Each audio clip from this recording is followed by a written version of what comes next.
Como é habitual, às quartas-feiras contamos com o comentário de Paulo Bento. Paulo Bento, muito bom dia, obrigada por estar aqui neste Primeira Hora. Vamos falar de crise e de esperança, duas palavras que à partida parecem antagónicas. Bom dia. Sim, de facto, vivemos uma crise prolongada na Europa e em Portugal em especial, um dos países intervencionados.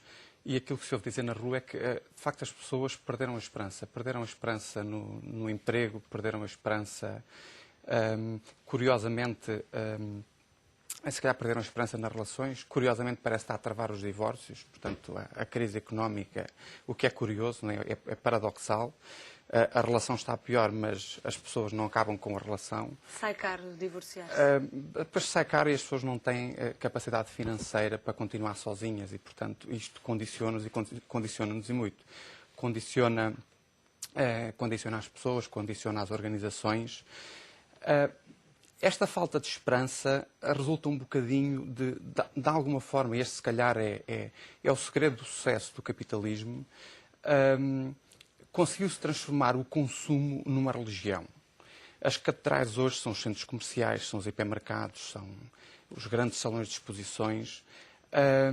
E o facto de o consumo se ter transformado numa religião, em muitos casos substituindo uma religião ou pessoas que seguiam uma religião, mas de uma forma pouco regular e a intervenção na sua religião era quase nula, isso fez com que quando se retira a capacidade de consumir, quando baixa efetivamente a capacidade de consumo, as pessoas sentem-se perdidas.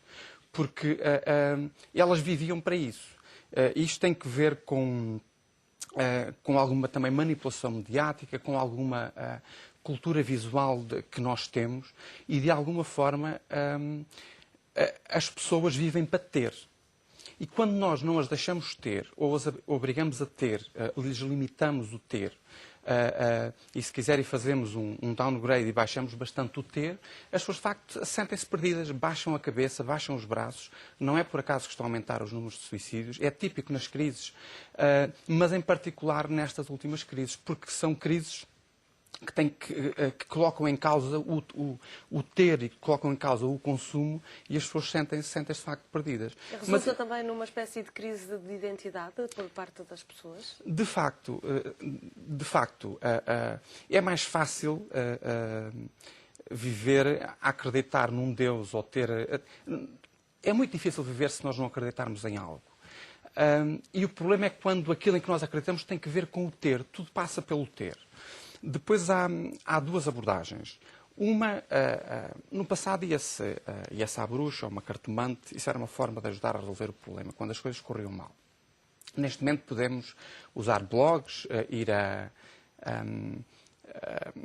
livrarias e comprar livros de autoajuda, como é que nós devemos ultrapassar este problema, como é que devemos ter sucesso, como é que devemos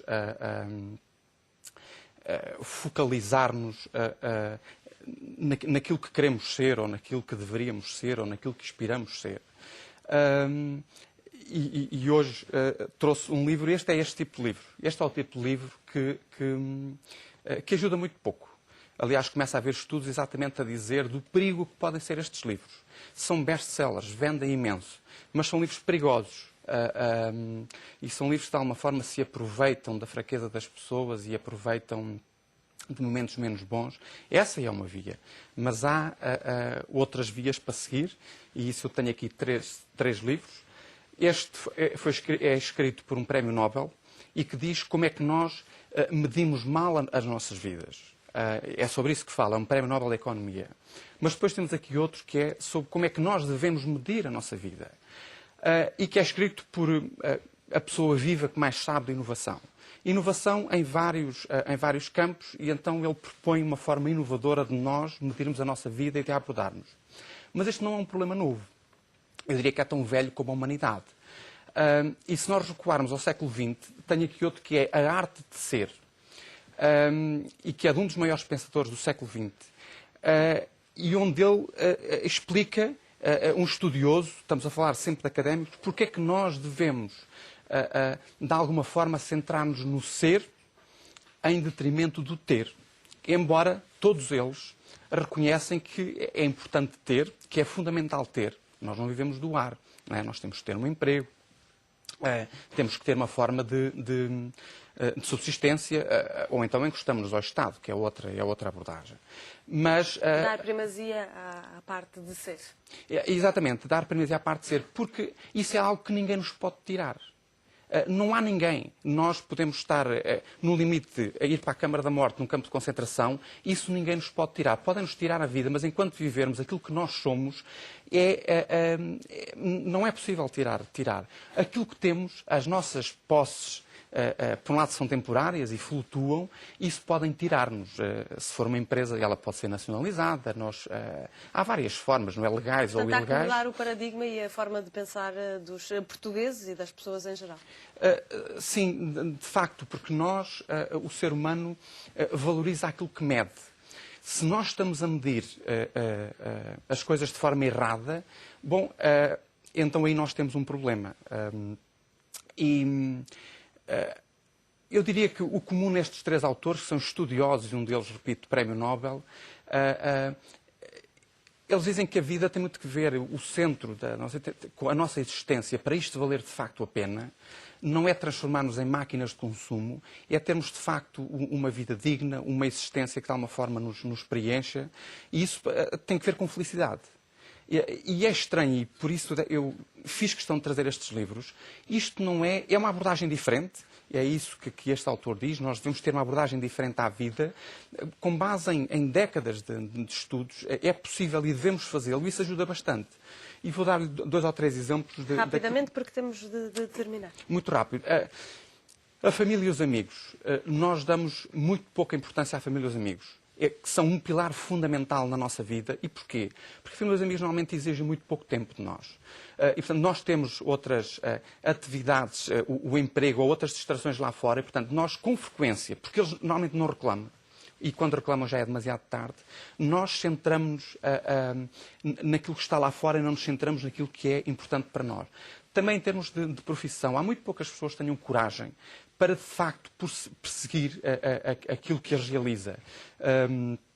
Alguém em tempos disse que se nós achamos que temos um dom, se nós achamos que temos um caminho, não só temos o dever, temos a obrigação de o seguir. E isso é fundamental. Outro pilar importante, para terminar, e ao último, tem que ver com a justiça. Nós, quando começamos a nossa carreira, nunca pensamos na vida que iremos ter problemas com a justiça. Mas dificilmente nós chegamos ao fim da nossa vida sem o ter. E, portanto, nós temos, de alguma forma, fazer da integridade também um pilar da nossa existência. E o que um destes autores diz é mais fácil ser 100% íntegro do que 98% íntegro ou 95% íntegro.